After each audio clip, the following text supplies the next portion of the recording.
अस्सलाम वालेकुम नाज़रीन, INN के साथ मैं हूँ रुमेर इलियास। नाज़रीन, मैं इस वक्त मौजूद हूँ कलमा चौक पर और कलमा चौक में मेरे साथ मौजूद हैं रिक्शा चलाने वाले जो कुछ अफराद मौजूद हैं जिनकी रोज़ी रोटी जो है वो रिक्शा चलाकर जो है वो ये कमाते हैं। नाज़रीन, इनसे जानते हैं कि मौजूदा कोरोना वायरस के लॉकडाउन और दफ़ा 144 के नवाज़ के बायस इनके जो कारोबार है, इनका जो ये काम है, इसमें किस हद तक इनको जो है वो परेशानियों का, मसाइल का जो सामना है वो करना पड़ रहा है। जी बताइएगा कि जब से लॉकडाउन है आपके जो ये काम है रिक्शा जो आप चलाकर घर मजदूरी लेके जाते हैं, उस पर क्या असरात जो हैं वो पड़े हैं? सर, आज तकरीबन 15 से 16 दिन हो गए। घर से आते हैं, ट्रैफिक वाले कहते हैं कि सवारी नहीं बिठानी है आपने। अगर सवारी नहीं बिठाएंगे तो क्या घर लेके जाएंगे। 14-15 दिन हो गए ऐसे ही चल रहा, ना घर में खाना है ना राशन है। गरीब आदमी जो होता है मेहनत कश, उसने किसी के आगे कभी हाथ नहीं फैलाना। उसने कहना कि यार मैंने अपनी मेहनत की करके खाऊं। ये रिक्शा आपका अपना है? रिक्शा दिहाड़ी पे सर, इसका भी रोजाना का 300 रुपये रेंट पड़ रहा है। मकान भी किराया पे, वो भी किराया मांग रहा है। वो भी कहता भाई हमें किराया चाहिए।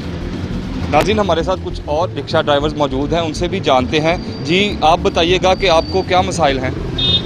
सर जी, मजदूर बंदा हैगा, कसूर होना मैं इतने कोठियां ही काम करना मालियां का। ना कोठियां वाले जान छाड़ते ना रशके वाले जान छाड़ते, वो किराया मंगते, साढ़े को होंदा कोई नहीं, भुखे मरना है। गल नहीं बड़ी सर जी, की कर सकते असी? घर के ने परेशान होंगे भी जाओ तुम कोई पैसे चार लिया के दो, पैसे कितों लिया के देइए? हमारे लिए बस खाने पीने का करे बंदोबस्त, ठीक है। और हमें रिक्शा चलाने की इजाज़त होनी चाहिए कि हम सवारियों से किराया मुनासिब लें और अपने कार चलाएं। तकरीबन 20 दिन हो गए, पैसे का मुँह नहीं वेख्या।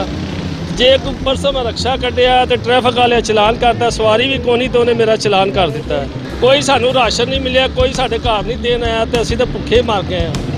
तो मकान का किराया भी देना है, तो असी बिल भी देने ने, तो घर का सर्किट किस तरह चलेगा? असी तो परेशान होकर बैठे हैं। जो हुकूमत ने जो फॉर्म फिल करवाए हैं मोबाइल फ़ोन्स के ज़रिए, उसकी भी जो उसका भी फीडबैक है वो भी अभी तक इनको नहीं पहुंचा। हुकूमत को चाहिए कि जल्द अज जल्द जो है वो इमदाद इनके घरों तक पहुंचाई जाए ताकि ये अपने घरों में बैठकर कोरोना के ख़िलाफ़ जो है जंग में हुकूमत का साथ दें। इसके साथ ही इजाज़त दीजिए, अल्लाह हाफिज़।